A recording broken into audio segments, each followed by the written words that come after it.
go. Ready? Yeah.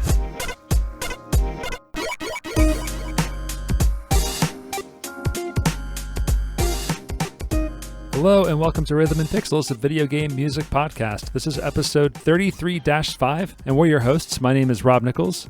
And I'm Pernell. And every week we listen to great video game music from all consoles and all generations. I swear I thought you were going to say something else. Oh no, I could have just lost it. And I've got COVID. Daryl posted sometime. Oh my God, he actually said that is his name. So he didn't say anything silly this time around. Like every once in a while, I'll say my name. Every once in a while. People gotta know my first name. It's on the thing. Pernell is sick, so he is in his house, and I'm in my house. And in between our houses is a moat, and then fill the moat with copies of Shaq Fu. Oh man! If you fall in, you gotta play Shaq Fu. That is true. Just drink all the Shaq Fu till you can climb back out. Drink the Shaq Fu. It's a liquid Fu. Liquid Shaq Fu. It's disgusting. Pureed and liquefied.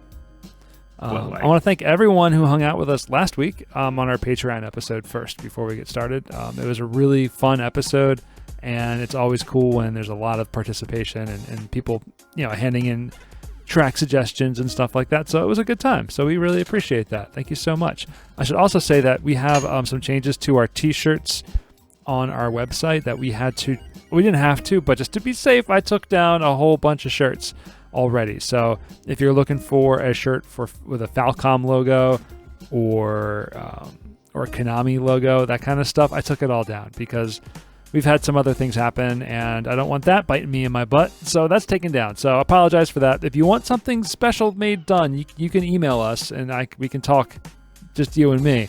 But as a public website shop thing, it's taken offline. So there's a matter of time for that one.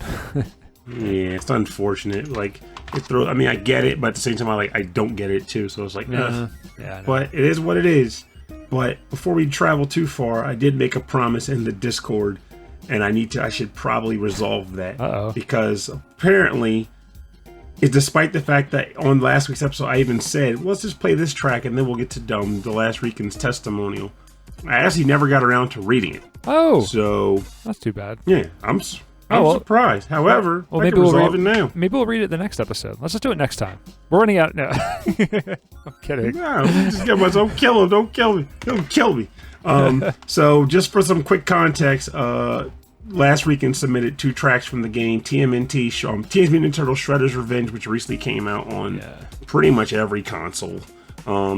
And his testimonial was pretty much for both of those things. So I'm just going to read that real quick now. He said, "My Patreon submission for this month's episode comes from Shredder's Revenge. Do you know how long we have waited for a TMNT brawler that was this good? Too long, I say. And there are a few tracks on here that are definitely bangers, which I did submit another one to because he submitted 2. Right, and we played them both. We played them both. But this one, I believe he's referring specifically to We Ain't Came to Lose in this case. He said, but this one fits my usual last weekend flair. I hope everyone is enjoying their summer. I know me and my sons definitely are playing this and a few other games. Also, Mr. Nichols, you should find yourself procuring a copy of Capcom Fighting Collection. I think there's a little game called Red Earth on there that you'll love.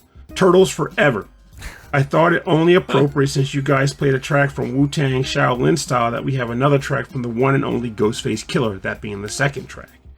I said no, I was also Came to Lose, I'm sorry. This entire soundtrack is the best, hence why I sent in 2 submissions.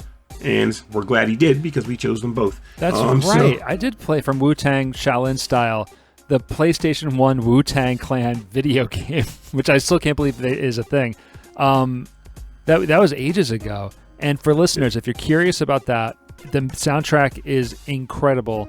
And there's an entire deep dive of that soundtrack on Michael Bridgewater's podcast, the Forever Sound version. He plays every track. They talk about the production, the artists, the RZA, the Jizza, the Raekwon, all that stuff. It's an incredible, incredible podcast. So, and it should still be out there. I'm sorry. And there's also a small bit of humor that comes out of me reading his testimonial too. A week late, mind you, specifically because it was a week late. because on Saturday I was hanging around with some friends at a table. We were talking about random stuff, and the topic of this game came up, Wu-Tang Shaolin style. However, the issue was that we were having issues remembering the name of the game, and that was because there was like a second game that was getting conflated into this whole thing too. Because as you remember, there was Thrill Kill. Thrill Kill became the Wu-Tang fighting game, the 4-player Wu-Tang fighting game. Yes. But I want to say it was either getting confused with Wu-Tang Shaolin style or like maybe something like Def Jam Fight for New York or something. Probably Def Jam Fight for New York, which is another 3D fighting game based on a whole bunch of rappers. But that's a whole bunch of rappers from Def Jam. So yeah, like you can like Ludacris versus Busta Rhymes, that kind of stuff. I think DMX is in that. It was just such a weird conversation to have. I'm like, I know there's a Wu-Tang game, but I want to say that was on PS2 and this one was on PS1, so it's not the same game. So I was all over the place, man. Yeah, it's that old man brain kicking in. I don't know. I don't think Thrill Kill was ever released. I think it was like wasn't. They put it together and it was almost done, but then it was deemed like it's too violent or too weird, and the character tropes were too offensive, and so then somehow the Wu-Tang Clan got involved. I would like to know more about how they got into that game. And then they made a soundtrack, and the soundtrack is awesome. It's so cool. I mean, it was smarter than that they did though, because from what I remember, Thrill Kill, like you said, it was pretty much completed, just not polished and released, because much of the internet was burning like the prototype and playing the prototype copy of the game. That's how I played it. And the characters were like, typical, like, we're going to be tropey, like, we're going to be offensive and weird to be, so like the dominatrix and the gimp and like, stuff like that. So it was like, to have a game that's completely done, it's like, all we got to do is put other character models over these people? Yeah. Yeah, and that's exactly what they did. And it was just as violent. They kept all of the moves. They kept all of like the fatality, like ripping off heads and arms and blood and stuff. But instead, it's the Wu-Tang Clan beating each other up. And that made it okay. And that makes it okay. Okay in my book. All right, so another thing that's come out recently, I think it's out right now, right? It's Sonic Origins. Yes. And that is today's topic. We are going to... And I'm hoping to do maybe a few episodes, maybe not in a row, but a few episodes of Sonic. Like, this will be Sonic Origins on the Genesis, and then we'll do maybe Sonic Spin-Off, like Sonic Spin Dash, but Sonic Spin-Off. So like 3D and Spin... what's that one? Sonic Drop Dash. Spinball, all that stuff. And then maybe Adventure Time, Sonic Adventure Time. So all of the Adventure Series games, and then another one for... God, we could do a whole bunch. There's so many, because you didn't even get about the portable games. And then we go to play Sonic Portable. There's like Sonic Party games, Sonic cartoons. So maybe 2 or 3 episodes I think we can probably do, like Sonic-wise. And then maybe like a Patreon Sonic Party would be a lot of fun. There's just so much that you can do with that character, even. Just a little blue, little blue guy. Little blue guy with big ears. It's even remind me of what was the live stream when we did the live episode at TMG, and the one girl takes the microphone. She's like, "I really love Sonic, Sonic music." She took the microphone from you, and she was like, "Cause you were like, hey, what's people's experience with video game music? What drives you to be more interested in it, and what gets you into the games?" And she just grabs the microphone and just talks. She did the whole Sonic, like the 2 hand on the microphone pose and everything. She was in it, but like. It was just like Sonic hits everybody in a certain way. Like he's an iconic character. He's not quite Mario, which is like understandable. But I've always felt personally that Mario may have had the games, though many would disagree with me there. Sonic had the characterization, hands down. Like I'm more interested in seeing Sonic in media than Mario in media. I kind of am too. Like it's just he's more to me. He's more interesting. Like he's exciting. He's cartoony and he's funny. Like there was like that Saturday morning Sonic cartoon that was funny, and then there was another cartoon that was like a little bit more serious. Now you had it backwards then, but yeah, the Saturday morning one was the serious, and the one that came on weekdays was the really silly one. Oh, that's right. Yeah, I used to watch it over at my friend Steve's house, and then like they were both good. They were both. I don't think I ever watched the dramatic one, and then the games themselves, like they were fun platformers. They were really hard, and of course they kept billing it as. It's so fast. But I'll tell you what, Pernell, for the first time, I'm actually playing the games. I played the games today in preparation for the show. And it's just so which ones you play? The one that I never really played a whole bunch of as a kid, and that was Sonic 3. Because I'm remembering now, growing up, I had Sonic 1, because that came packed in with the system when we bought the system. So it wasn't a release game, but it was a pack-in later on. And then we got Sonic 2, which I played to death. I must have played that game a billion times. And then I never got Sonic 3. I only got the Sonic and Knuckles cart. So I was missing a bunch. Wait, so you had Sonic and Knuckles, but not Sonic 3? Yeah. Wow. Yeah, because and we'll get into a little bit of the history of Sonic 3 and Sonic and Knuckles later on once we get to that. But we're going to play some music over the history of the series. So it's 1990. The Genesis is out there, and it's like we need to separate ourselves from Mario. What can we do different from Mario? Right, and then they start coming up with different character designs. They come with different animals, and they land on this spiky blue hedgehog, and everyone's like, people are gonna love this thing. You know, it doesn't have to be like boys are gonna like it, girls are gonna like it. It's gonna be cute. It's gonna be funny. He's gonna have a whole lot of attitude. And in 1991, Sonic the Hedgehog is released for the Sega Genesis and the Sega Mega Drive. And did it come out on the Mega Drive at the same time too, or did they make a Mega Drive version? I'm dense. I'm thinking Master System. I'm on goofballs. I should say this episode is all about the Genesis, the Sega Genesis Sonics, because Sonic was on everything. Even the Game Gear and all that stuff. So, but we're gonna talk about the Genesis games. These were like the base games. Like everything else to me, especially as a kid, was like a spin-off of these base games. Right. And they weren't simultaneously released on the Genesis and the Mega Drive. I don't think so, but I think it was in the same year. Like around really? The same year. Yeah, pretty sure. So let's get into the first track. This is 5. So you're going to start us off. Okay, so the track that I ended up choosing, which is one I'm actually kind of surprised I never picked for this show in the past. Oh, I should say we have not played a lot of this music on the show. We played so many remixes and covers, but we played very little of the Genesis Sonic music on the show. Well, that's a relief, which means very little room for stepping on toes. That's right. This track that I'm choosing comes from Sonic the Hedgehog 1, and it is the theme to the Marble Zone. And this was composed by Masato Nakamura. That's right. Yeah. So Masato Nakamura composed the entirety of the first Sonic game. So let's go.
Welcome back. You're listening to the Marble Zone theme from Sonic the Hedgehog 1 for the Sega Genesis, composed by Masato Nakamura.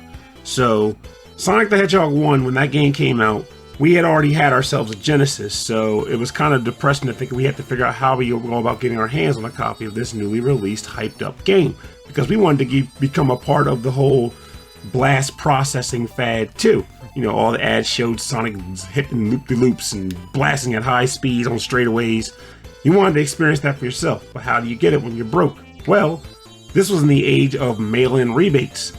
And Sega, at the time, because they really wanted to get Sonic's name out there to promote the character in the game, were actually giving it away to people, even if they already owned the Genesis. But you had to mail in to do so. So, I don't remember if I had to mail in like UPCs from games, or just sending a postcard, but we mailed in to request a copy of Sonic the Hedgehog, and it took like a month or two, but we did get a copy of the game for free. And that's how I managed to get a chance to play it. Oh, that's cool. And the funny thing, it's interesting because Sonic 1, despite being a 100% sound game, there's a few things about it that got to me. There's the fact that, one, when you first start playing the game, you know, you do get the sense of the speed because they have speed points in Green Hill Zone that are intended to show you how fast Sonic can get, you know? So you do that kind of stuff. And then the moment you get to the Marble Zone, the second world, they flip that right on his head. There's not a single point in that level where you're meant to go fast. Yeah, that's where you're like, wait a minute, I have to really pay attention to these jumps. I remember so well, like, dying on this world over and over and over again until I finally learned to take my time. Yeah, I want to say the only parts in that level where you could have gone any remotely fast is like if there was areas where lava would chase you. But otherwise, you were standing on lava bricks and letting them carry you, or waiting to get past like blocks that were trying to crush you in between the walls. But you were almost never going fast here. And then the game continued to go down that line too. But despite all of that, Marble Zone probably only under the Green Hill Zone for iconic nature is the level I most remember from Sonic 1, followed by the Labyrinth Zone, because that's the first level where I was really drowning. Freaking drowning in Sonic, it's horrible. But the music stood out across all the things. Now, the sad part about all this is that despite me waxing nostalgic and genuinely showing that I appreciate Sonic 1, I never find myself going back to it though, because Sonic 2, which we'll get to later and probably re-emphasize when we do, introduced the spin dash. Yeah, they added some extra stuff, and they feel like they kept refining the game. Like, they actually kept making it better, I feel. Like, they did. They were. The levels were better, everything was better. Yeah. But even to go back to Sonic 1 and being okay with the level design, the difficulty to increase your speed at will, which is also why Sonic CD drives me crazy too. Well, one of the many reasons that game drives me crazy. But that is a large part of why I have trouble going back to that game. But it's still a sound game. Well, as far as like platforming goes, so if you think of like the original Super Mario Brothers 1 and 2, like it's all blocky. You're going left and right. You're jumping. The jumping is kind of floaty, you know, however they set it up. It wasn't until 3 that you started having slopes. And slopes would add some speed to your guy. You can do like a little slide for Mario. But then past that, there wasn't much more other than just slope up and slope down, right? And you mean in Mario? In Mario. And then Sonic comes around and says, well, how about rather than just slopes, we make straight up curves? Because when Sonic's running, like he does like a cartoon thing where like his legs like they just go end over end like a giant wheel. And so they could just make him just run around all over the stage. And so they borrowed a little bit of the physics of Mario in that, like, when you don't just hold the direction and immediately go a certain speed. As you're holding the direction, you're adding speed to your character, and then when you let go, there's like a little bit of a deceleration, right? So they added that. They added additional, like, I feel like his jumping was way, like, the platforming in the first game was like first game of Sonic was way more, a little more challenging to get around. Like, he would like land really hard, and it was absolutely difficult to get around. Oh yeah, but the curves of the platforms, being able to do full loops, all that stuff, it was buggy from time to time, but for the most part, like, you were meant to just run through those areas, and so you didn't even think about how buggy it was, or maybe this shouldn't have happened. Like, you were just thinking like, wow, it's really like clever, and it looks really graceful going through all of these like parts of the stage, and the stages were designed to just take advantage of like all this crazy math that they were putting together. I really liked that.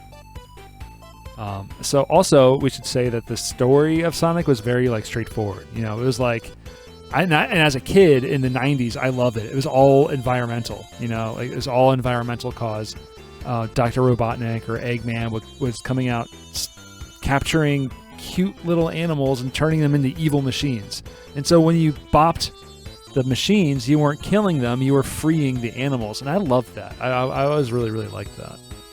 But as an adult, I just have trouble picturing the technology behind how those robots function prior to being bopped, because when you destroy the machine, the animal just plops out. So what was it before? Was the animal just running on a treadmill inside the machine, and the machine pretty much did its own work. It just needed to be powered by an animal. I was getting electrocuted in the butt to keep running or something. I never thought about that closely. I never thought about that closely. I know that at the end of each stage, like there's always like a big like jail, or essentially a giant jail or capsule that you explode and you free like a whole bunch of them, and it's always very satisfying to see them all bounce around on the stage. And then that iconic jingle, oh yeah, everything about this game musically and sound effects wise is some of the best on the Genesis, I think. And some of the best sounding music on the Genesis. Masato Nakamura's soundtracks for these first two games are incredible. So we're gonna get into the next track. This is called the Starlight Zone from Sonic the Hedgehog 1, composed by Masato Nakamura.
Back. You're listening to the Starlight Zone from Sonic the Hedgehog for the Sega Genesis, composed by Masato Nakamura.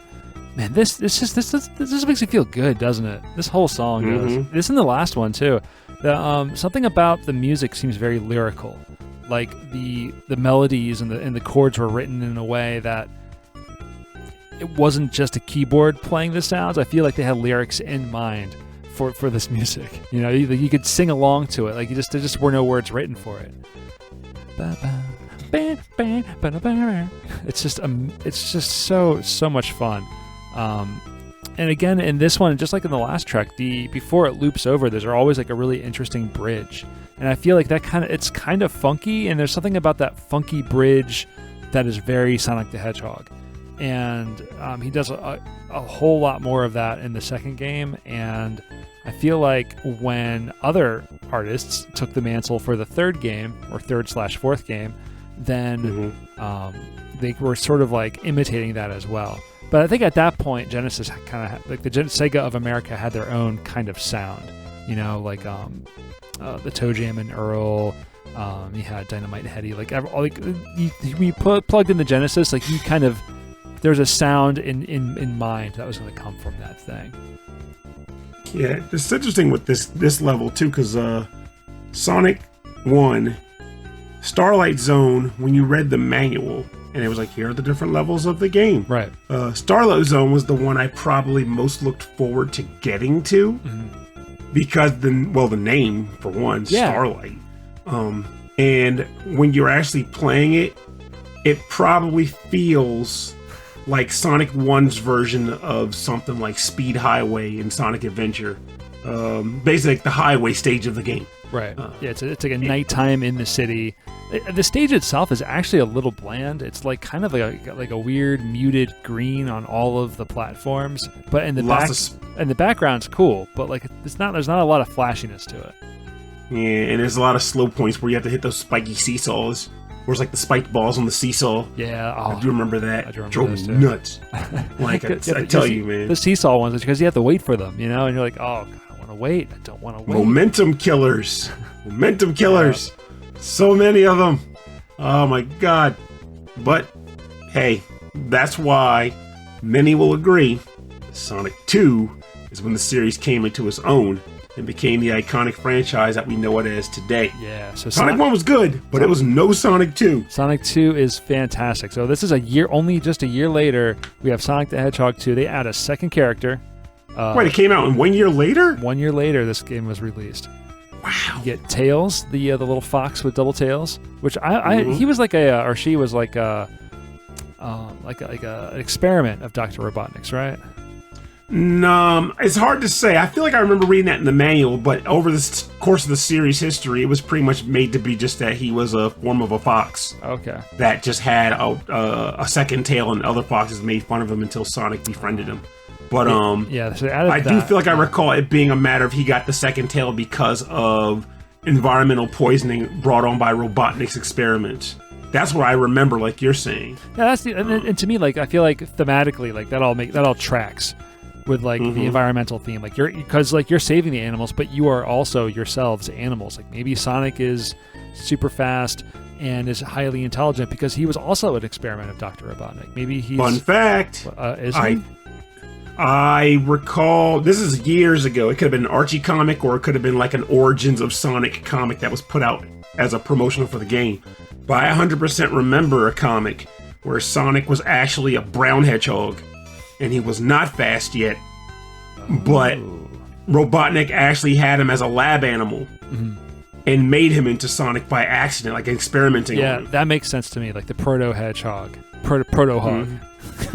And honestly, I'm not gonna lie, I would prefer that to be the origin as opposed to just this random hedgehog who's really fast, who just happens to exist on Mobius.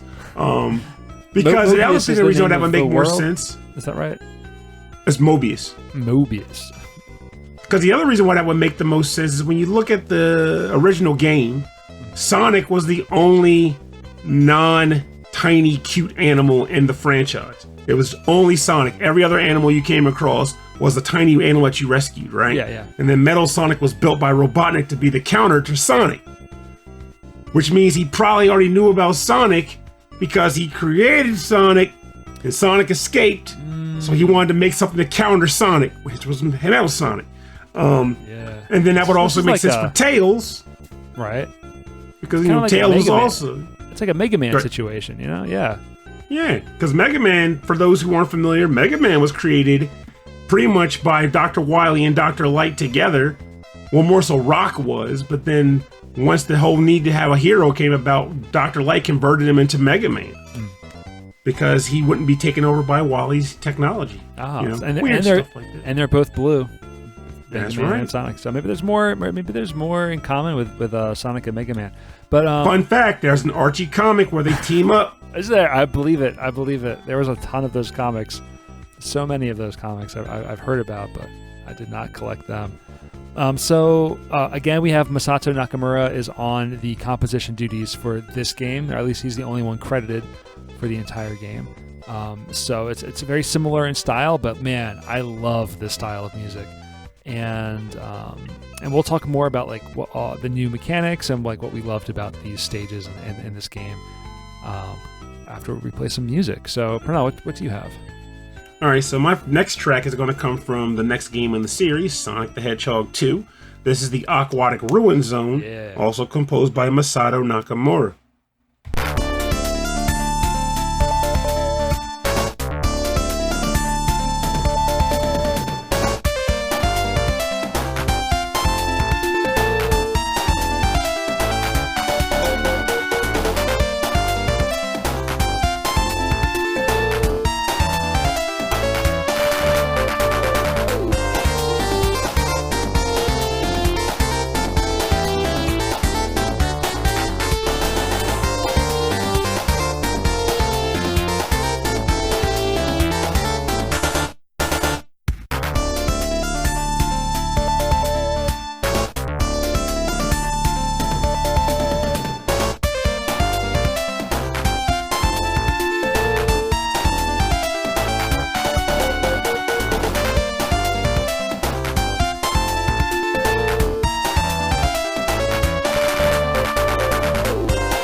Welcome back. You're listening to the Aquatic Ruin Zone from the game Sonic the Hedgehog 2, composed by Masato Nakamura.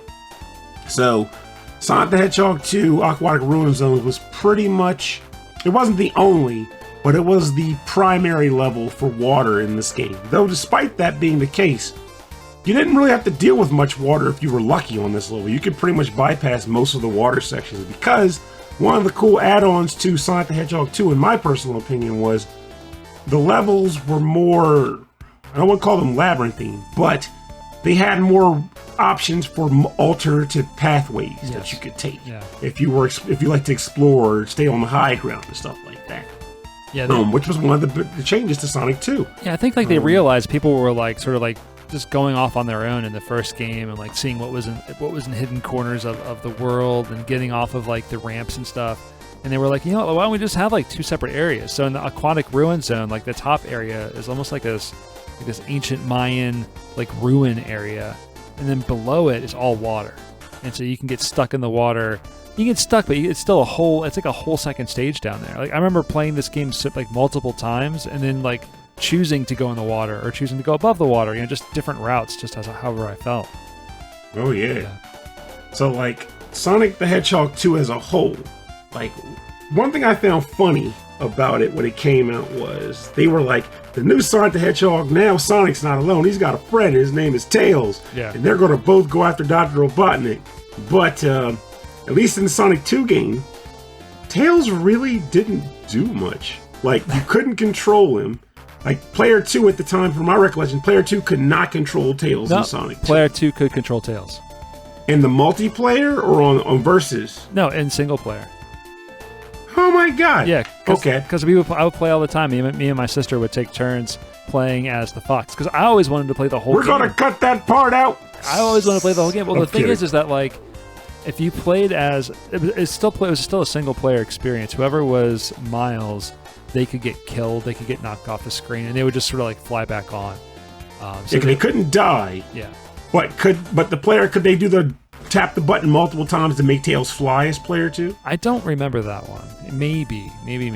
I'm pretty sure they had a spin dash, but I wasn't sure. Like I do know that they couldn't control the screen. Like the camera followed Sonic wherever he was, and so if he was like going off of like those like little rubber band things that would spin him around, like Tails would just kind of get locked Tails off. would get super lost. Yeah.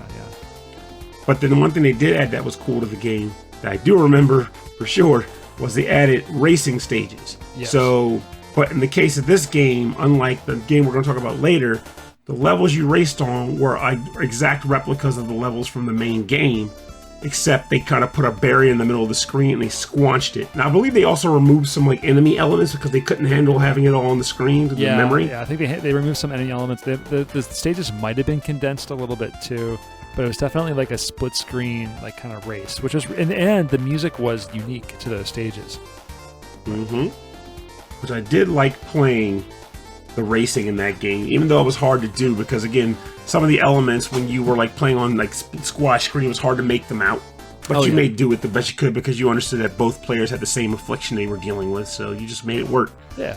But Sonic would make a great racing game, which is why I guess Sonic Rivals became a thing for a little while too, which I wish they kind of stuck with because Sonic should be a racing platform game. It really should. I think so.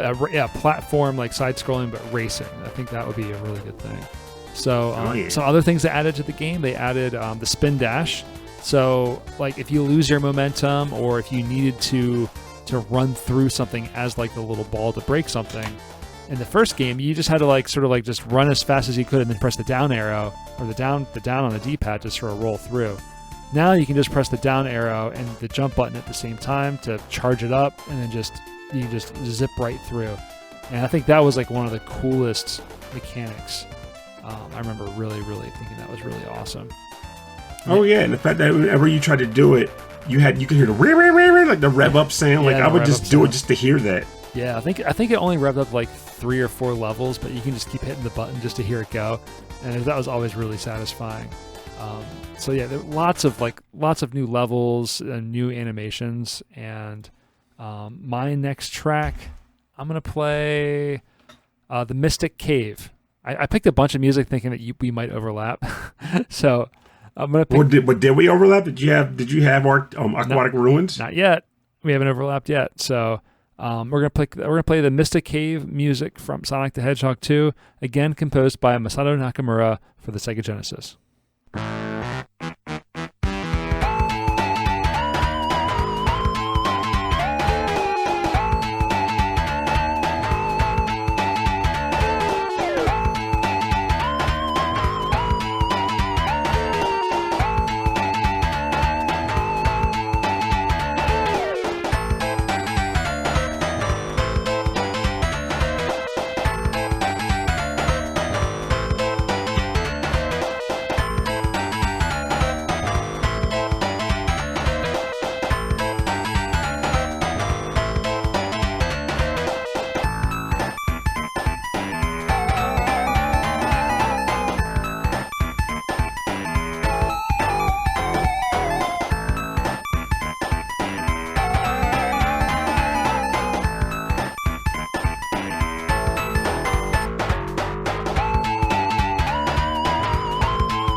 All right, this is the Mystic Cave Zone from Sonic the Hedgehog 2 for the Sega Genesis, composed by Masato Nakamura. Again, we've got that cool lead sound. I think it's using the Master System PSG that's built into the Sega Genesis. But oh man, it gets this kind of like creepy circus music section right here, and then the best part of the song I think is coming up. It's after like this next little verse. It's like a breakdown. Oh yeah, the chords cut out, and then you just have the bass and the drums, and then you get those cool little like kind of ghost kind of sounds. Oh man, it's just so clever. This whole song, the whole soundtrack is so clever. Feel like it fits the stage too, you know. I feel like with this level and this track, it took a very different turn compared to what you'd been hearing in the game and seeing in the game up to this point. Like, this feels like what would have been a Super Mario Brothers Ghost House. It could have been, you get here. Yeah, but except that it's got like the funky beat. It's this I don't know, like it's like that 90s like drum machine funky sound with New Jack swing, but like a really cool deep bass that only the Genesis can pull off, you know. Oh, don't get me wrong. I'm not saying in the sense of the same like style of music. I'm saying it more akin to like the theme of a level. Oh, the theme of the every level. Sonic level. Yeah, every Sonic level up to this point was some form of ruin, or it was like a bright sky, or a night sky. Like basically, like you were outdoors and vibrant, whatever. But I feel like this was the first time I was like, okay, you're in a dark, dank cave. Yeah. The music sounds spooky. There's like fire wisps that fly around the cave. There's traps in the cave. Yeah, you can go and like there's like trap doors, and you're pulling levers. You don't know what's gonna happen. Like, and there's this kind of spooky, but still really fun, but spooky music that's playing. It's very unique to the series so far. I was actually reading an interesting narrative about specifically the Mystic Cave Zone. Kind of came up because I was researching Sonic and Knuckles. Another thing we'll bring up later, probably. Where apparently when I played the game back in the day, I recalled this, which is why I was like, I remember this. There was a early pit where you had to pull a lever to bring down a bridge. But if you forgot to pull the lever and you jumped forward, you'd fall into a pit of spikes and you'd have to die in there. Like, you'd have to wait until you ran out of rings and die. It happened to me before. Yeah, I know. Everybody stopped laughing. Anyway, apparently they changed that later on a future version of the game. where it led you to another zone in the game, which I would like to try this now and find out for sure. Like, apparently there's a secret entrance to the Hidden Palace zone. Like a whole, that's right. So another thing added to Sonic 2 is the Chaos Emeralds. I don't think they were in the first one. No, they were. Oh, they were there, but they didn't serve the same purpose. In the first game, you had that weird mini game where you were like in the big circle that was spin around, the big spinning place. Right. The bonus game, you could find them. Yeah, it was like a weird spinny circle thing that always gave me a headache. I never liked playing it. The second game, the bonus game, is a half pipe, very much skate or die Tour de Thrash style, where you're just like you're running down a half pipe and you have to collect the rings. And it actually gets really difficult towards the end, especially if you have the CPU controlling Tails running into everything. But it was so fun. The trick was just to not let Tails get any of the rings because he'd lose them. He would lose them all. And so at the end, if you collected enough rings at the end of those bonus stages, you would collect the Chaos Emerald. And there's 7 or there are 8? 8 Chaos Emeralds? There's 7. 7 Chaos Emeralds. It was a direct homage to Dragon Ball Z. So once you have all of those crystals, then once you collect 50 rings, you can go into Supersonic mode. Right? Supersonic roll. Yep. And when you were supersonic, you were essentially invincible. The only thing that could neutralize that is if you let yourself run out of rings, which would slowly decrement over time. So you had to continue to pick up rings in order to maintain supersonic status. However, if you could continue to do that, levels became a cakewalk and a breeze because you just blasted forward. And you didn't fly per se, but you ran so fast that if you ran off of a cliff, you kind of had some glide momentum that you could just fly with. It gave you so much forward momentum that like whatever like lift that you had off of like a jump or off of a ledge, you were just taking off across the stage, which is really cool. But the biggest issue with that, especially as a young kid who loved the music and the person who loves the music now, is that every time you turned into Supersonic, it had its own theme song, and all of the music in the game would cut out, and all you would hear is the Supersonic theme song. The sad part is it wasn't even its own theme. I wish it got its own theme. No, it was the Invincible theme, wasn't it? Yeah, it was just the Invincible theme over and over and over again. A theme that was programmed to be played for 10 seconds could be played for minutes. And it got old fast. So actually, in later, like I think I played through this again, maybe about like 8 or 9 years ago, and I actively like never collected all of the Chaos Emeralds because you would accidentally trigger into Supersonic, and then the game would suddenly get a little too easy, a little too fast, and then the music, all the music that was enjoyable, totally gone. I think that was the only mechanic with the Chaos Emeralds, right? There was some additional hidden stuff in the next game, I think. Yeah. Oh no, Sonic 3. So Sonic 2, the gimmick to let you get to that racing was getting 50 rings and getting to a goalpost, which would generate this ring around above the flag post. You could jump in and go to the half pipe. Right. But Sonic 3, which I guess we'll talk about later anyway. Oh, we're here now. Rather than have you go and do the 50 rings, hit the spinning post. So I think that still existed, but it led to a different game. It did. There was you had to instead. Games, Yes, but in this game you had to find giant rings that were hidden on the map.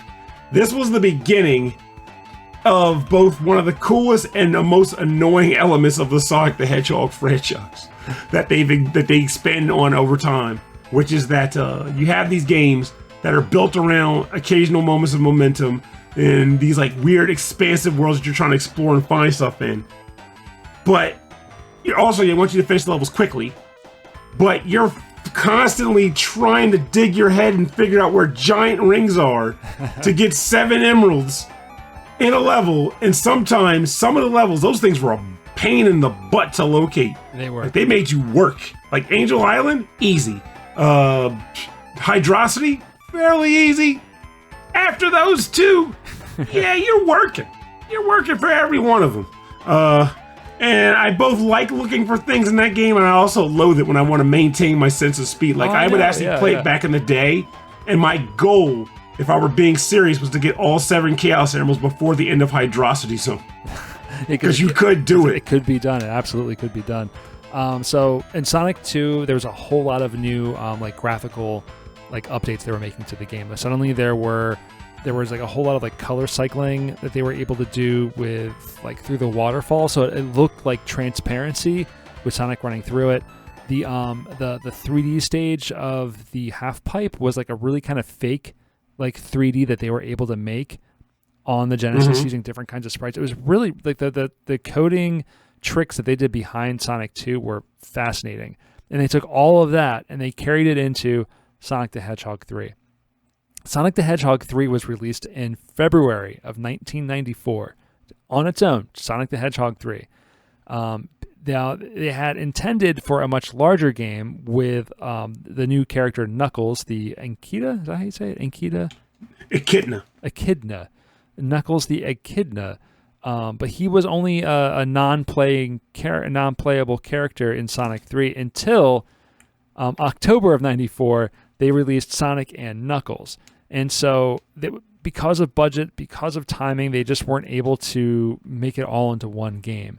So they split it into two, and they gave you that, and then they gave you Sonic and Knuckles. So if you wanted to play the full real experience, you would take the Sonic 3 and the lock-on technology, which was like a pass-through data stream on top of Sonic and Knuckles. And so you were stacking carts on top of carts on the Sega Genesis, and that was the beginning of the wackiness of the Sega Genesis era. But what I loved about this whole thing was that, at least when Sonic 3 came out, they didn't get that impression that this was a whole two-game process. They were just like, here's Sonic 3, kids! Go play Sonic 3! Yeah, and then when Sonic and Knuckles came out, it was like, the new Sonic game is coming out, but we came up with lock-on technology. It's a special thing where you're like, no, actually what you did was just split the game. But they don't tell you that. They want you to know that part.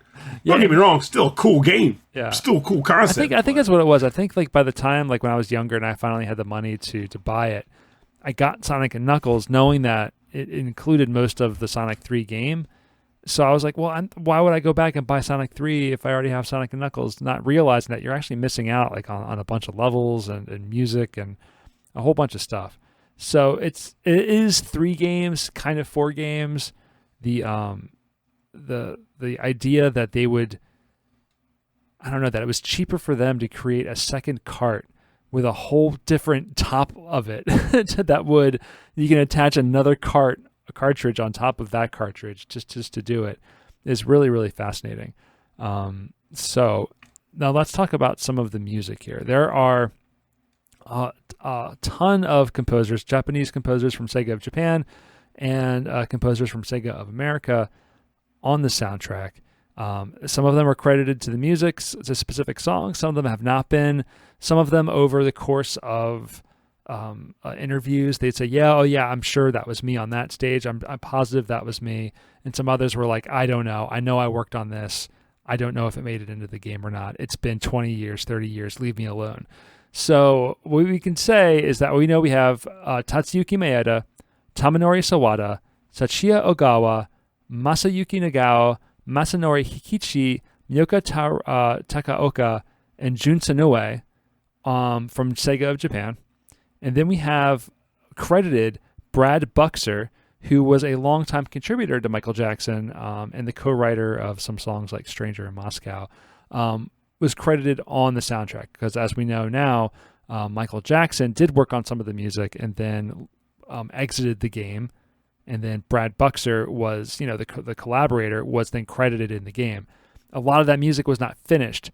So some of that music allegedly was completed by Howard Drossin, who worked for Sega of America on a bunch of other games.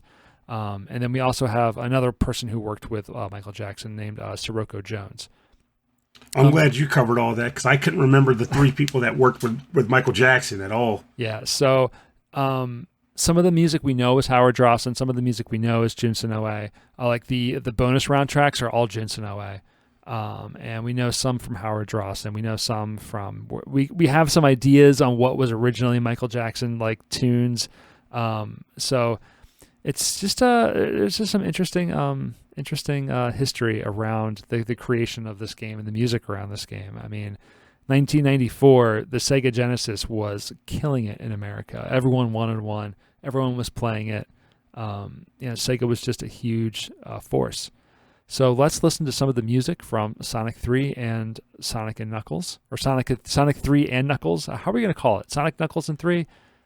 Which is, well, the term that they go with is Sonic 3, Sonic the Hedgehog 3, Sonic 3 and Knuckles. Sonic 3 and Knuckles. That makes sense to me. Tails, you're out of the picture. No, actually... Funny enough with me, I never was able to, like, in normal general conversation, I've never been able to do the whole linking of them.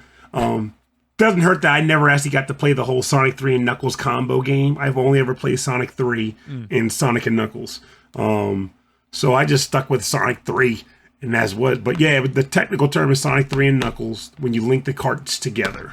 And one day I'm going to sit there and play it. But that's got to be a long game. It's got to be long game. I'm playing through it now. It's challenging. Some parts are actually really, really hard. I have not gotten any better in my old age. So let's listen to some music. Pernell, what is your first track? Okay, my track that I'm choosing is going to be an oddity, only because I learned about it as I was choosing my actual track. I was like, screw that, I'm doing this one. So, apparently, those who already probably know, when Sonic Origins, the game came out, and the Michael Jackson fiasco came up, was finally revealed to everybody that already knew it, they had to remove the tracks that were in the cartridge that we all know and love, and they replaced it with prototype tracks that were remastered by Jun Senoue, like Rob mentioned. However, apparently, the prototype versions that were around before Jun Senoue remastered them for the game sound different from the ones in Sonic Origins. And I was shocked to discover that. So I want to play one of those tracks, because as far as I'm concerned, as much as I like the theme in Carnival Nights, I like the prototype better. Okay, so we're going to But only the pre-prototype. Pre-prototype. So this is the Carnival Night Zone prototype version that's not in Sonic Origins. And this is composed by one of the people Rob mentioned earlier. Which is why I'm laughing when I was like, thank you for naming all those people for me, because I don't know who did this at all. This is one of the ones that we just aren't sure. So here we go.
Welcome back. You're listening to the Carnival Night Zone Act 1 prototype version that also isn't in Sonic Origins, composed by one of the people Rob mentioned earlier. Right, yeah. We can take some guesses. I mean, I don't know. This doesn't sound like a Howard Drossin track to me.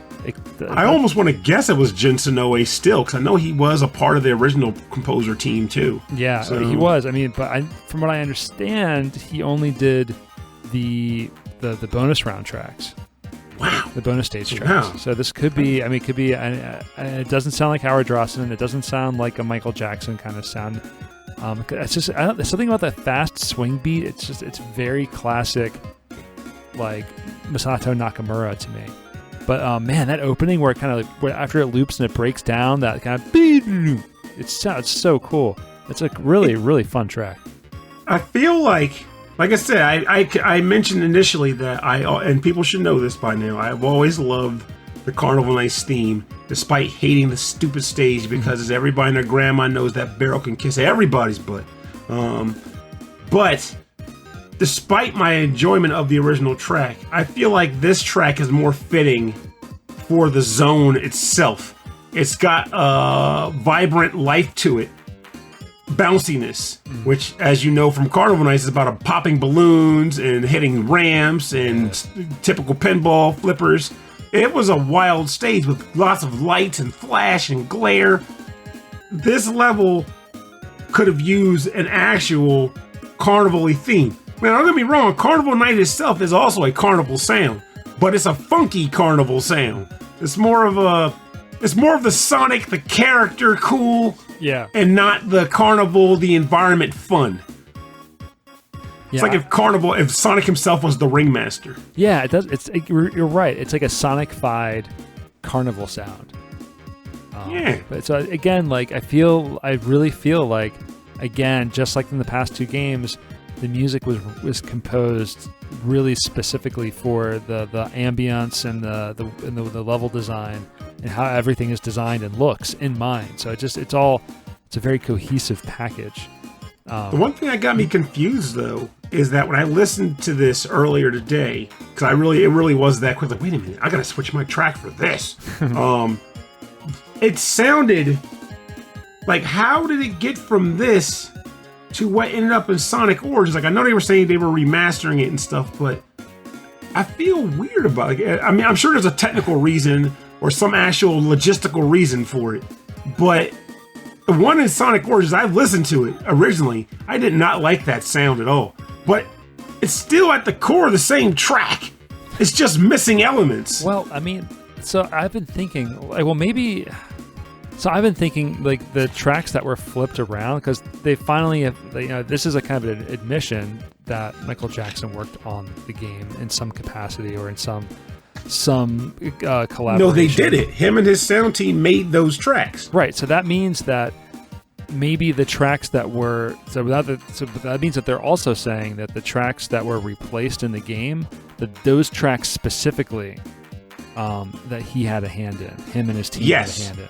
So that means means that this track that we're listening to now is probably Michael Jackson and Brad Buxer. No. What happened was, so you're close though. So what happened was... Where did I get wrong? Where's my math going wrong? So Michael Jackson came in after the fact. Like, they had already been working on the music and everything. So you had a bunch of Sonic the Hedgehog tracks for the game. Michael Jackson came in. He had an interest in Sonic, because at the time, if you remember back then, he had all kinds of Sonic memorabilia and Sonic Sega merchandise at his house. And of course, there was always a relationship like Michael Jackson's Moonwalker and all that. But he came on and he pretty much said he wanted to do music for this game. So him and his sound team composed music that replaced music that was already in the game. The reason why it's called a prototype track is because it was the original before Michael Jackson's tracks replaced it. And from what I recall, there was a version that I never bought of Sonic and Knuckles that released on the PC that had these tracks potentially in it. So I kind of want to find an old disc or like a YouTube video where someone recorded themselves playing it. But to my knowledge and understanding, from what I've been reading and stuff, that version didn't have the Michael Jackson tracks either. This track is so, like, it seems so finished. You know what I mean? Like, it sounds like a full, like, game song. You know? Wouldn't that make sense then? Like, the track was done, but it's like, hey, we have one, but we could have two if we just put this one on instead, you know? Yeah. And think about it. If the whole thing with him having his scandals didn't happen, just how much oomph that game release would have had. Like, we got tracks by Michael Jackson in this thing. Oh, it would have been a marketing explosion. It would have been all over. But yeah, unfortunately, we all know the truth, and it's not great. But there was already the Ninja Turtles coming out of our shells tour. You'd have had the Michael Jackson Gotta Go Fast tour. That would be that. I like that. You gotta go fast to the Spectrum in Philadelphia to see see Michael Jackson perform with Sonic the Hedgehog, and that would be amazing. And you got to know it. It would have totally happened if he didn't have a sordid history and be stuff. Not going on that horrible road. No. But so I have 3 tracks picked for this one. It's hard for me to choose. I am going to choose Sky Sanctuary. We're going to listen to Sky Sanctuary. I was about to say I feel like I did choose that one before. That's familiar. Oh, is it? Uh-oh. Anyway, Sky Sanctuary from Sonic 3 and Knuckles for the Sega Genesis. I'm playing it now. Can't take it back.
This harmonization right here.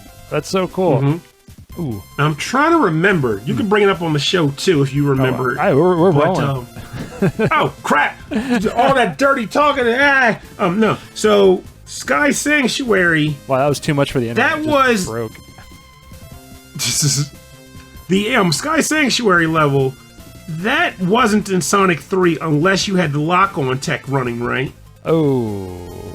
I don't remember. I remember the stage. That's the thing. I remember the stage, but all I ever had was just the little Sonic and Knuckles cartridge. So it must have been solely in Sonic and Knuckles then, because Sonic 3, it was Ice Cap and then the launch base zone, and that was the game.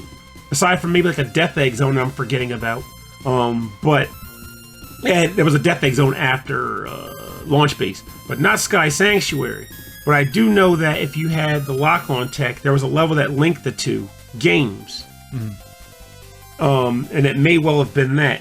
See, now I'm going to have to go looking through some random crap. This is what happens when you're on the internet. I was trying to do like a quick little look here, but unfortunately a lot of it is like the lore of the game, and I'm like, come on, man, just tell me. Sky Sanctuary Zone is the 6th zone of Sonic and Knuckles, the 12th zone of Sonic the Hedgehog 3 and Knuckles. There we go. So it's only in Sonic and Knuckles then. Okay. Yeah, and if you locked it on with it. So if you never had that, then this is a stage that I played and you didn't.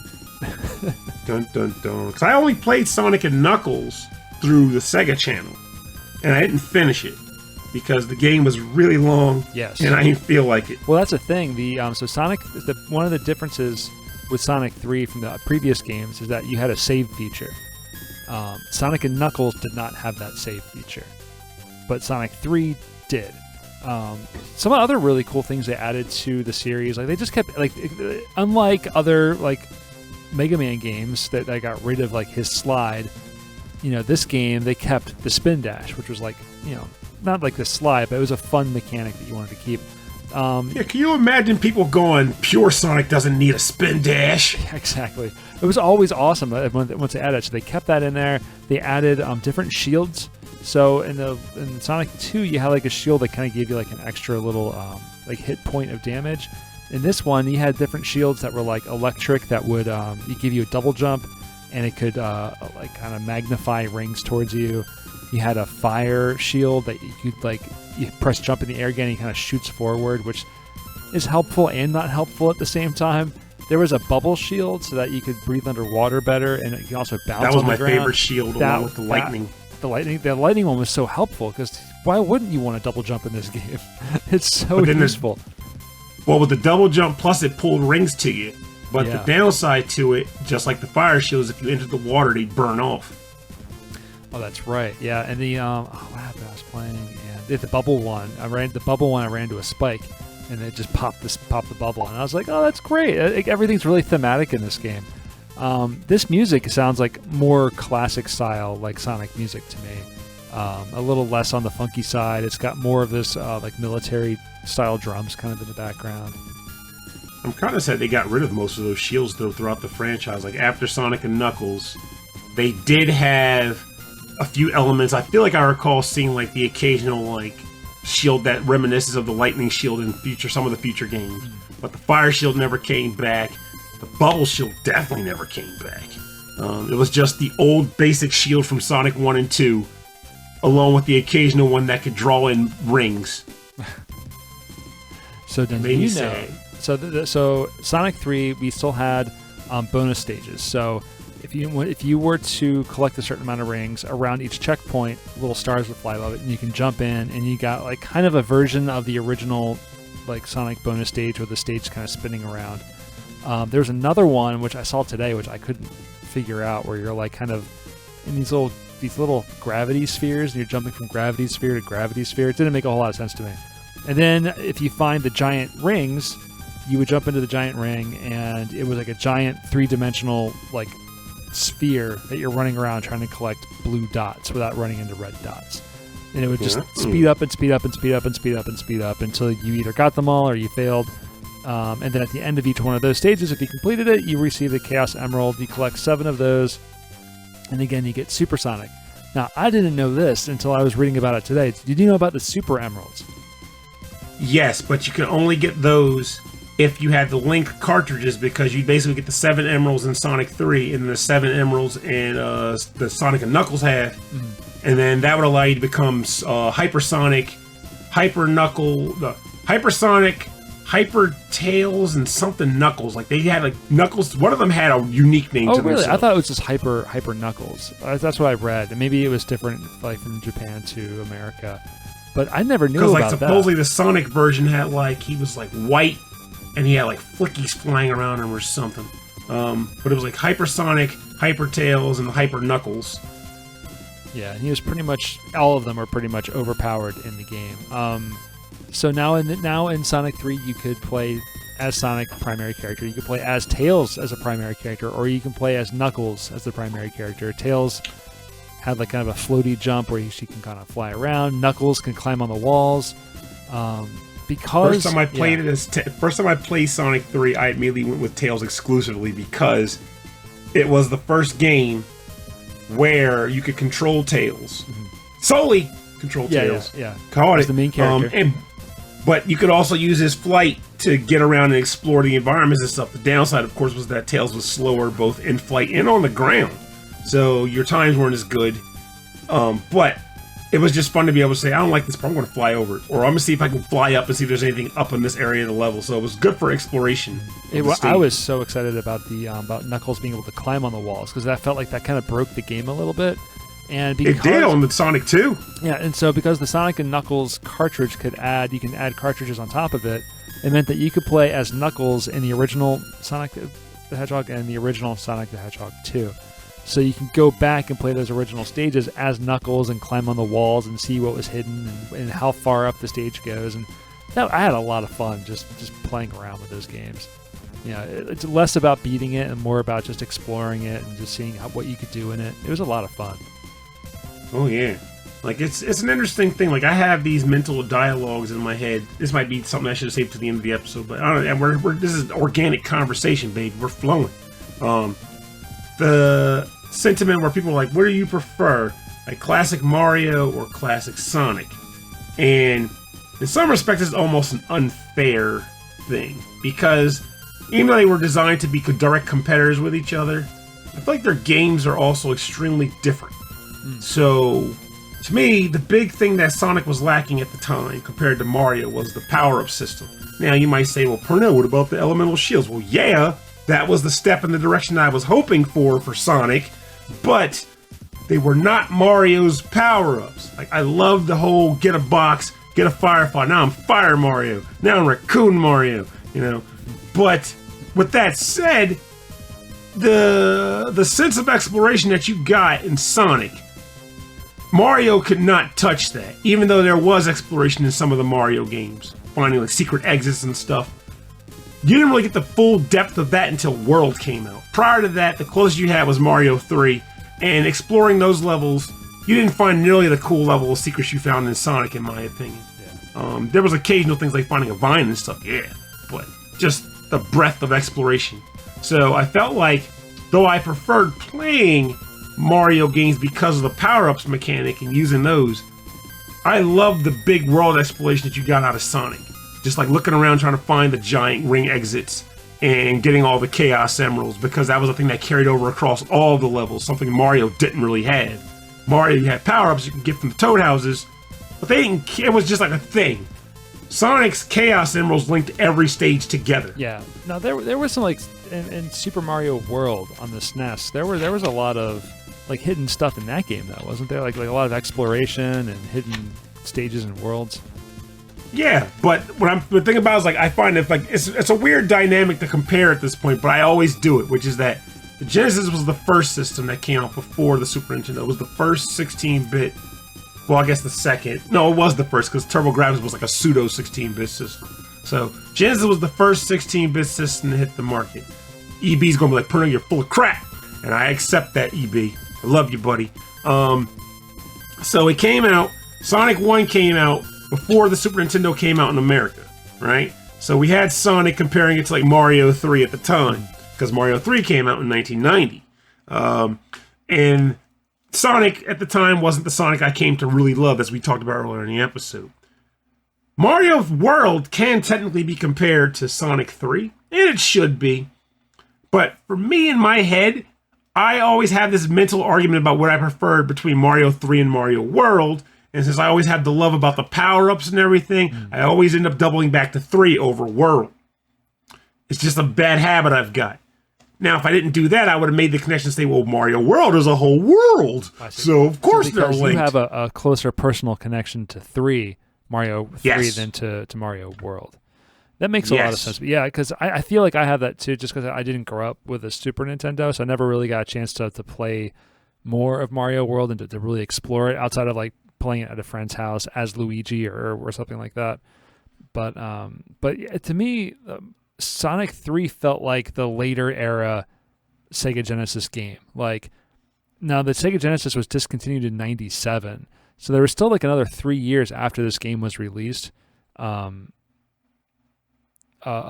games on the Genesis being coming out. But this was like when the game boxes that had that little red side, So I feel like that was like the later era of the later generation of the Sega Genesis. Like even clearly like the graphics and the music of Sonic 3 are so much more advanced than previous games. Like that's like when the developers have gotten really, really good at taking advantage of the hardware on the system. And I think it wasn't until the very, very end that they started adding on like the 32X to like add more power to it without getting a new system. And they only had so many games for that. And then they had the Virtua series games. And they had like the Virtua like chip that was included on some of the cartridges. And they were just, it was just they were trying everything they could to keep the Genesis going, but ultimately it just had to go away, and we had to lose our baby. The Mega Drive. That's one thing I gotta say. It makes me wonder sometimes. It feels nice to do this show when we talk about the stuff, less about the research element and more just about the vibe of nostalgia. We talk about it, because it feels more pure. If that makes any sense. Yeah, like, I like digging into the psyche of like what you experience, what you remember, the best you can. Like, this is what it was like at the time, and this is what it was like when I played it. Like, you could have been playing Mario World last year, and you could have totally slipped in like the fakeness of like, I played Mario World. This is how it works. But you didn't play it in '91. But you outright acknowledge it's like I didn't play it back then. This is you're right. This is one of the hit my microphone. This is one of the rare times that you and I have like a shared nostalgia for something from this era, because like I've played these a lot, and I grew up like Sega. I've always grown up with Sega, the Sega games and the consoles. Aside from the Saturn. I can get down. But like, I can get down with Sega Genesis, man. But you just past gotta bring it up. like, you've played these games, and I'm like, I wasn't playing that. Nope, never gotten it. Or I just don't remember at all. Anyway, we should get into the bonus round, because we do have a bonus round of the show. Gotta have a bonus round. Bonus round. Gotta speed, key. All right, the bonus round is where we play covers and remixes, arrangements, and other odds and ends that we find related to the topic. So, Pernell, what do you have?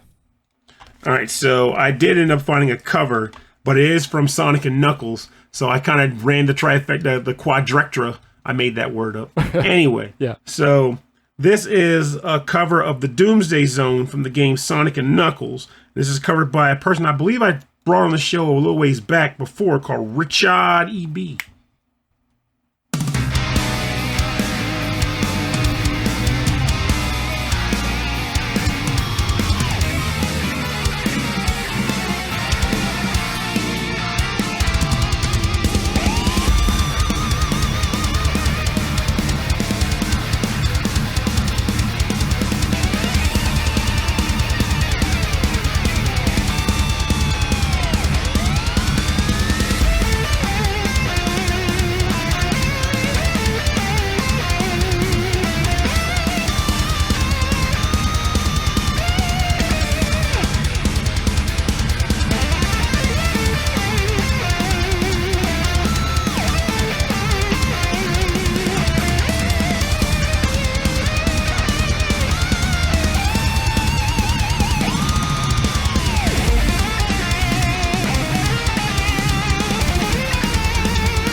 Welcome back. You are listening to the Doomsday Zone metal cover from the game Sonic and Knuckles, done by RichaadEB. So, the Doomsday Zone was a level I clearly have never experienced, because I already mentioned earlier I never even beat Sonic and Knuckles, let alone with the Chaos Emeralds in tow. But this was probably the first of what became a series staple, where by having all 7 Chaos Emeralds in the game, not only did you just traditionally unlock Supersonic, but you also unlocked a bonus finale sequence for the game itself. because something would always happen that will result in like near global devastation, resulting in the need for the Chaos Emeralds to transform Sonic or Shadow or Cream the Rabbit, whatever, whoever's changing for this game. But they would result in typically a Super Sonic to become a character who shows up. And in the case of Sonic and like, was it the Secret Rings? It was the 7 rings, and he became Dark-Spined Sonic, whatever. But even though they didn't have Super Sonic, like, we got to keep the tradition going.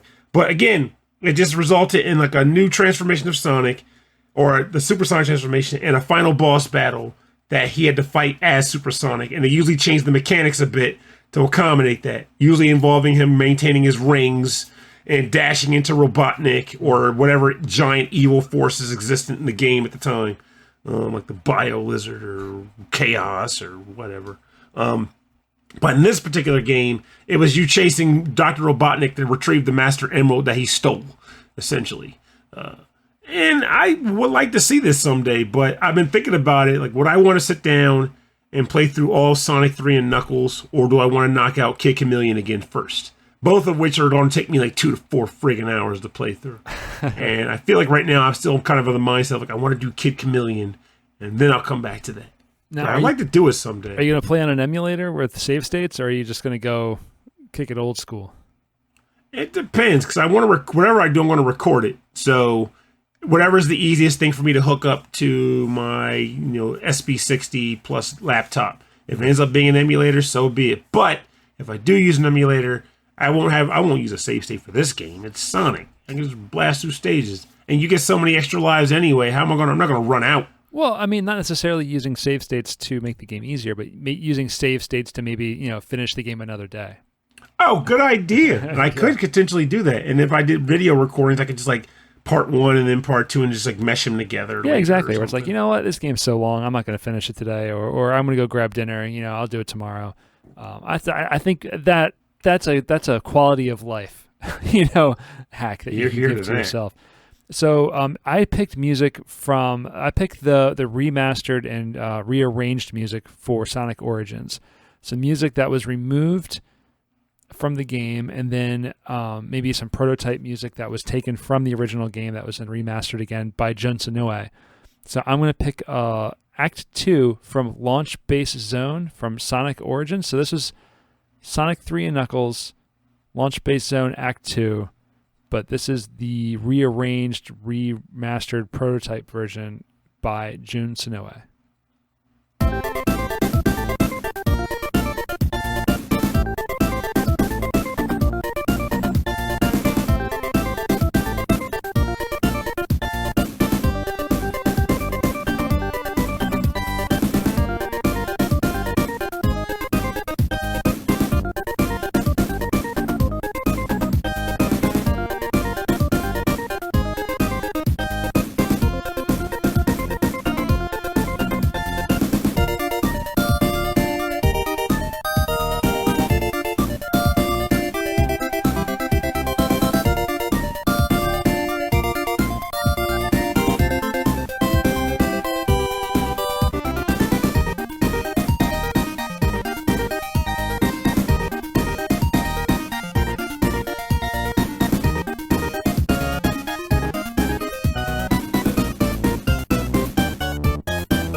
Zone Act 2 from Sonic Origins, or from Sonic and Knuckles 3, but arranged for Sonic Origins by Jun Senoue. Original composer could be in any number of one of these one of the people I listed earlier on the show. But yeah, this to me, this track sounds like classic Sonic 1 and Sonic 2 music. Something about it, the sounds that they're using on the same hardware or the same sound idea here. It's just, it sounds like classic Sonic. It sounds a little less like Sonic 3 to me.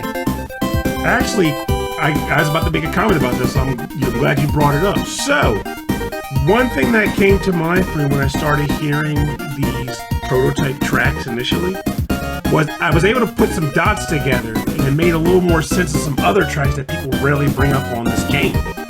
That being the music composed specifically for the versus mode in this game. Sonic 3, unlike Sonic 2, had levels unique to the versus mode. They were very small snippets of stage that lapped.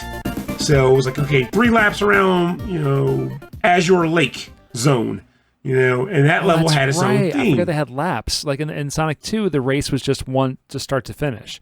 Yeah, just run the stage. Yeah. But in this game, it was like you're actually lapping a course. So you could actually you could run past the person if you were running faster than them, which was extra damage to the the pain, extra pain if you were actually just whipping somebody. So the mental damage, yeah.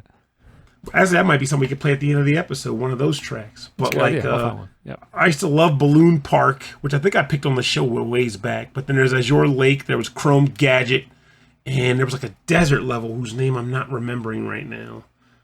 Maybe the Desert Palace. But it was... I used to play that mode ad nauseum against my brother, and I would decimate him in that game. That was where I could win, and I loved racing. But yeah, the music that you're hearing here sounds very much like the music on those levels. And when I started hearing, I was like, wait a minute. Now I'm seeing a connection here. Maybe that's the same composer that did those, which is also probably why it sounds so different from the rest of the Sonic game, because the tracks that were similar were taken out for the Michael Jackson stuff.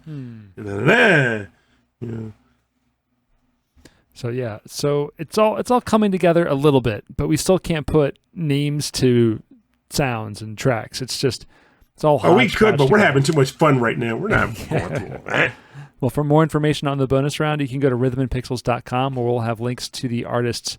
In this case, just RichaadEB, his SoundCloud, Bandcamp, YouTube, everywhere you can go, get the music, stream the music, and support the artists.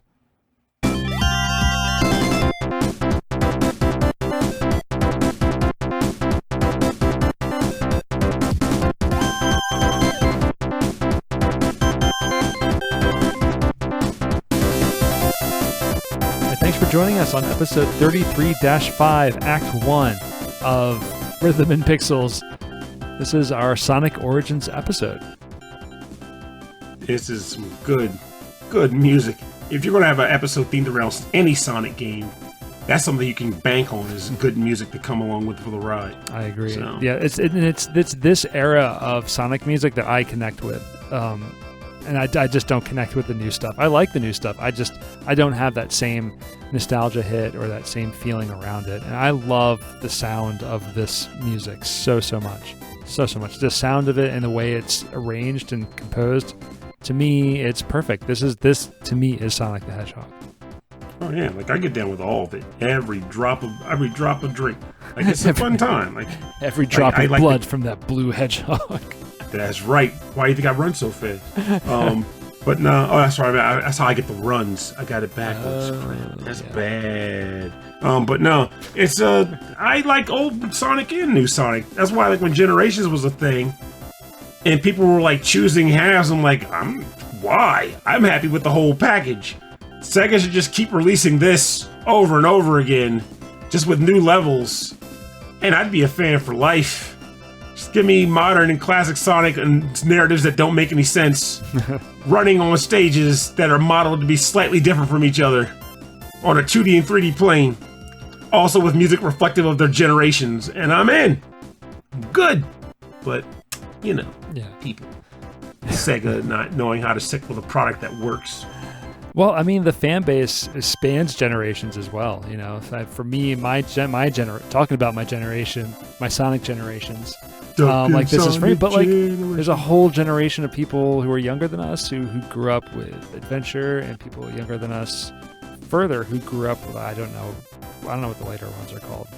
Well, it's not even so much that, because because that's the thing. Sonic, the whole point of Sonic Generations was to essentially mesh both of those fan bases into one game, and mostly it was successful. Like, I have not met a person who disliked Generations across the board. I'm sure they're out there.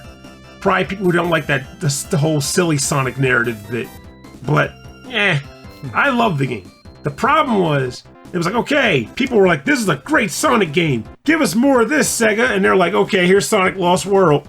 And people are like, we didn't ask for this. Yeah, more of that. And while I'm okay 3D. with Sonic Lost World, it was a whole 3D Sonic again. I'm like, well, I was okay with Lost World. It was not Generations at all. And then they were like, well, here's a trailer that shows classic Sonic again. We're going to come back. You like Generations? Here it is again. We were all excited. I was like, nah, this is actually Sonic Forces. And it's not what you wanted, but you can create your own Sonic Universe character with a grappling hook. And now we've got put your OC Sonic in the game.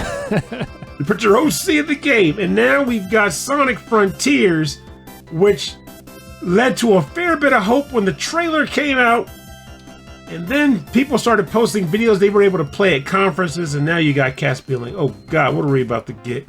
And then when the word came out that people weren't liking what they were seeing in the trailers, one of the developers came on and said that people just don't understand what they're trying to lay down, but it'll make more sense when the product is complete.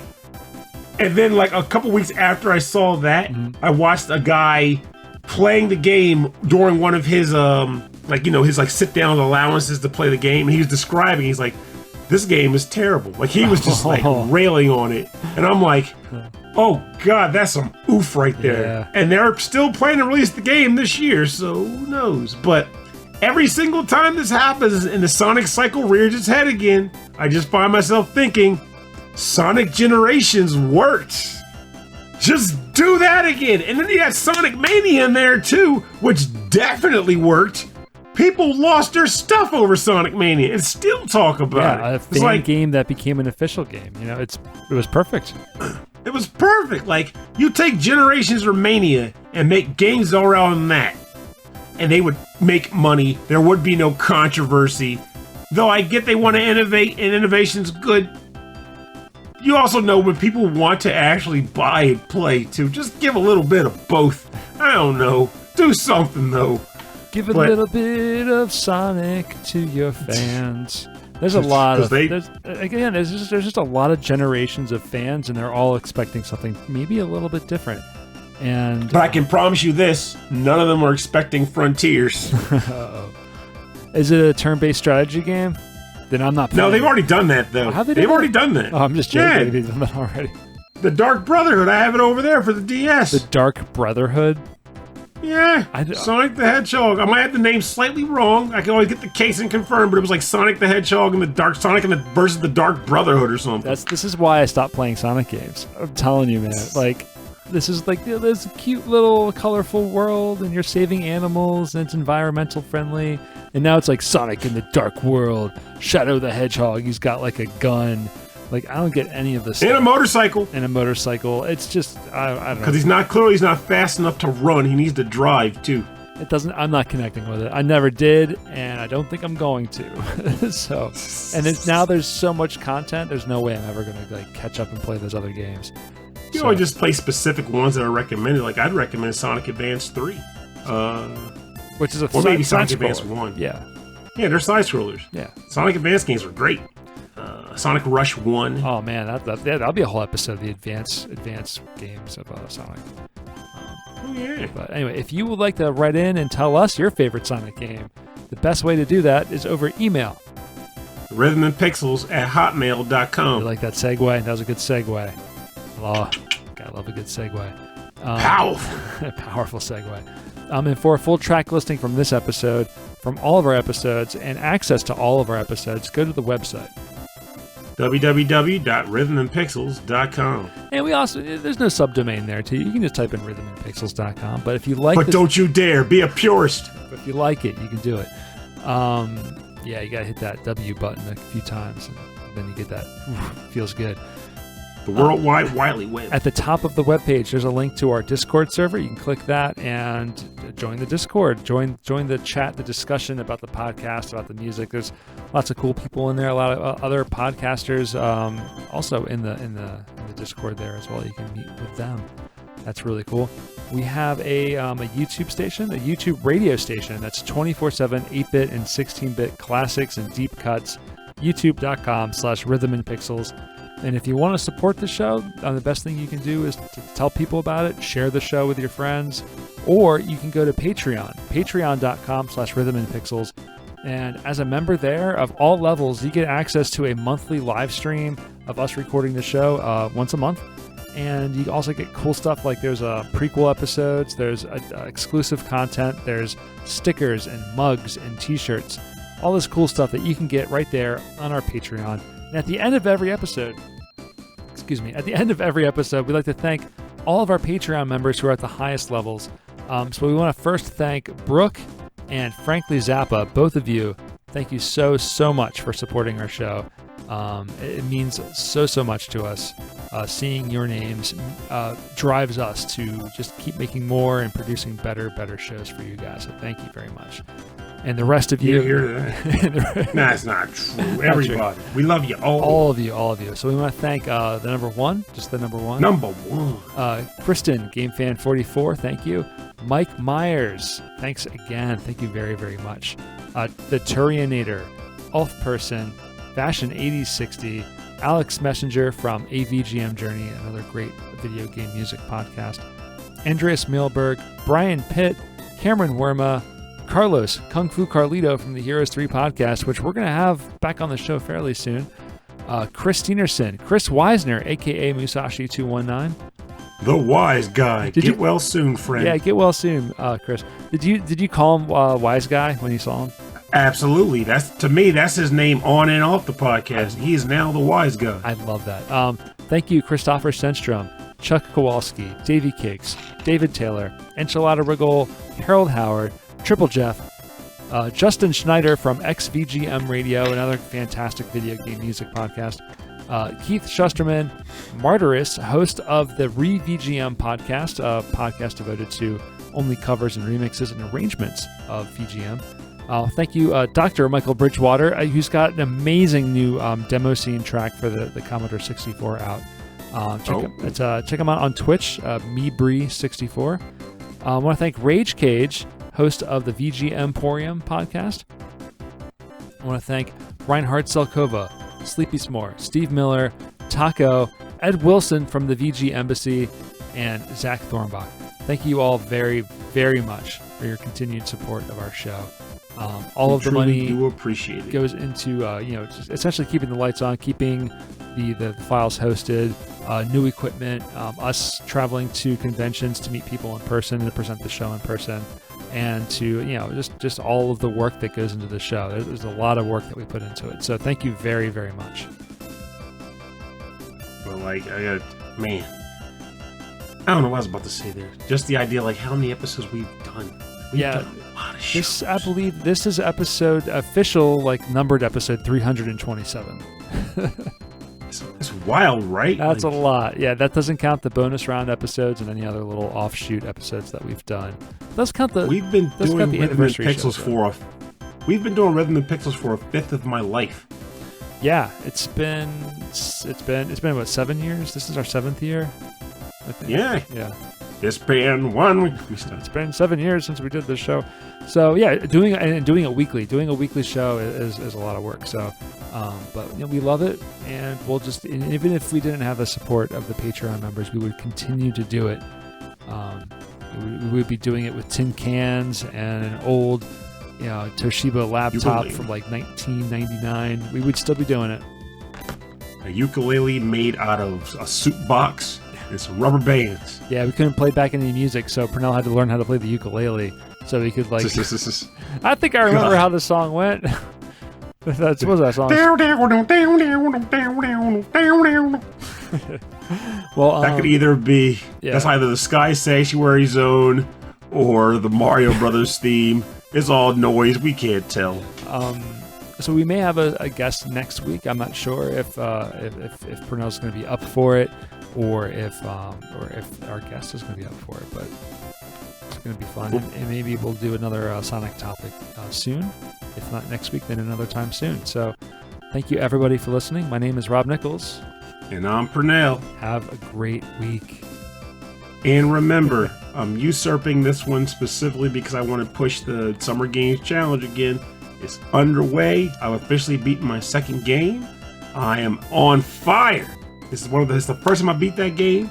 I'll mention it later, obviously, because I want to bring it up at the end of the summer. But yeah, I beat my second game. and I'm moving on to the third. And I want to say I partly started out with one game being Feta, the Emblem of Justice, but after the Deco announcement that Rob told me about, I booted up Ape Escape 3. Oh. And I was like, I just want to play around with this for a bit. And instead I was like, this is still fun. I want to play more of this. I want to catch more monkeys. So I kind of played way longer than I intended. So I may well be playing through that this summer too. Because Ape Escape is still a lot of fun. Catch more monkeys. Monkeys. Yes. Yeah, to Deco. Oh, we should I'm gonna plug that on our Facebook and all that other stuff too. Yes. Very, very good.